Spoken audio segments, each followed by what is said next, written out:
name's Holly Cooper. I live in Moscow. And an educated populace is a strong populace. Allowing our schools to be influenced away from education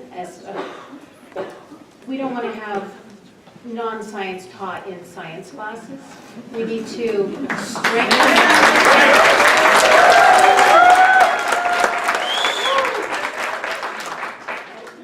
we need civics. We need kids to learn about civics. We need them to learn about how the government works. We need to teach them critical thinking skills so that they can separate fact from fiction. Because anymore, what do they know? What they see something on the internet that looks real, they assume it's real. So education is the only way to make more scientists, to help our environment, to help to find cures for diseases, to run for public office and be ethical, decent people who truly want to do what is right for this country. And the only way we can do that is through a strong education policy.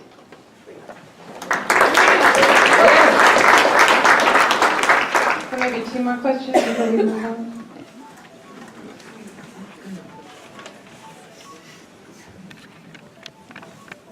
My name is Rhea Davis, and I live in Moscow, Idaho. I don't have any children who are trans children, but it comes as a heartfelt plea to the state of Idaho and the representatives to know what will be done for the children who are already experiencing great challenge at being trans children and the trans community in general, with a basic bodily function that we all have to do.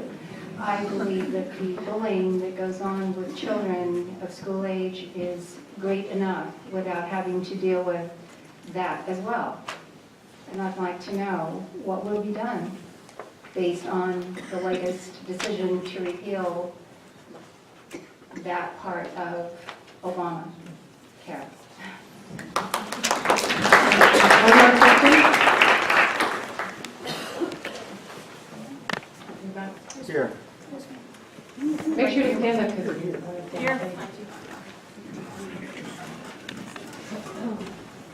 Jerry Leonard of Moscow.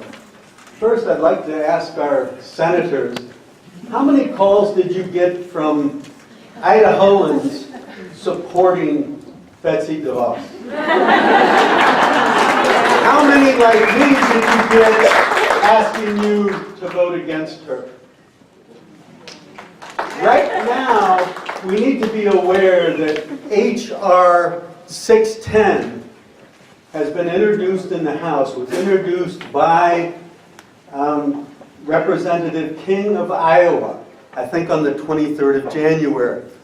It's a block grant voucher system, which will siphon money away from our public schools and give it to private schools, to religious schools, with you read through, I read the bill there, nothing said about the standards they have to live up to, or what is expected of those schools. We need to be very concerned right now and need to make sure we call you, Mr. Labrador, and let you know that we oppose that bill.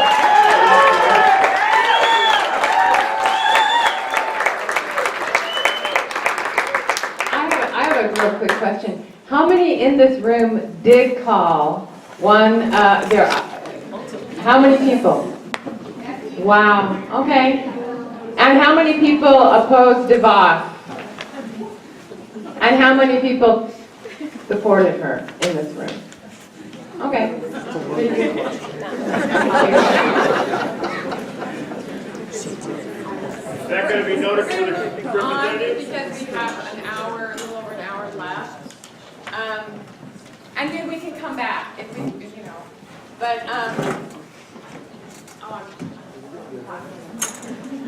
better than that. I know I don't need to because I have a really loud voice, but we're recording this. The second area is environment and energy. It's not just environment because they seem to go hand in hand. So we're talking public lands, energy, EPA, response to global warming, Standing Rock, things like that. So that's our next segment for statements tonight. And the mic will go to somebody who would like to address that. Oh, and just a real quick thing. The reason we're asking you not to react is that we are filming it, and some people, are obscuring the folks that are talking, so we ask you to please wait. Yeah, thanks. I'm Lynn Carpenter-Boggs from Viola, Idaho, and this relates to a statement that was also made in the education session. It fits really in all of them, but I am making a plea for information-based information. We now have essentially gag orders on the USDA and Park Services. EPA, all research funding is on hold and its existence is in question. The USDA and EPA protect not just water, soil, air, but agricultural workers, agricultural families, and everyone who eats and breathes. Science can be slow and hard, and it's not always sexy, but there are repercussions to uninformed actions and to uninformed inactions. Repercussions that we forget while we enjoy our clean environment and clean food that we now have.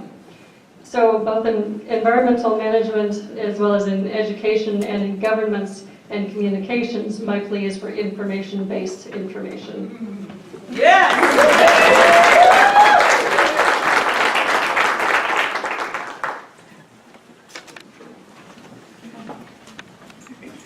Hi, I'm Denise Moffett from Deary, Idaho, and I signed a petition a little while ago asking President Trump to show us the paperwork that he's divested from the DAPL project and that he has nothing to gain from that. And so the woman that designed the petition, she ended up having about 230,000 people sign within a very short time. And I have documents here for each of our representatives and senators having Idaho's people, and there's about 700 people that signed this document, and the opinions. Thank you so much.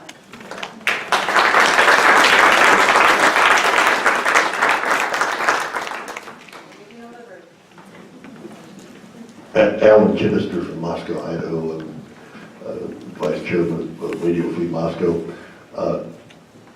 As we were singing the Star Spangled Banner, Home of the Brave and Land of the Free, I spent 2 months with some of the bravest people that I've ever met in my life, the Lakota Sioux, standing there for the environment, not only for their children, but for everyone's children. And I'm saying that this is the #1 thing. It's not just about their water, it's about everyone's water, because this is going on everywhere.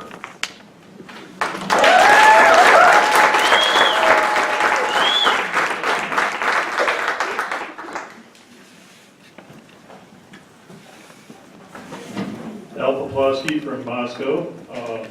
Senator Crapo, Senator Risch, and Representative Labrador. I'm calling on you to stand up for clean air, clean water, a healthy environment for people and all the children. Senators Crapo and Risch, your LCV lifetime conservation scorecard numbers are very poor at 7% and 9%. The Senate average is 50%. However, you have both improved your scores last year with 12% scores. So I'm encouraging you to keep up the good work and keep improving your scores. Representative Labrador, your LCV lifetime score is a dismal 5%, and you actually got worse last year with a 0% score. I'm asking you to please reconsider your stance of working completely against the people. And I'm also asking the senators and representatives to accept the science on climate change.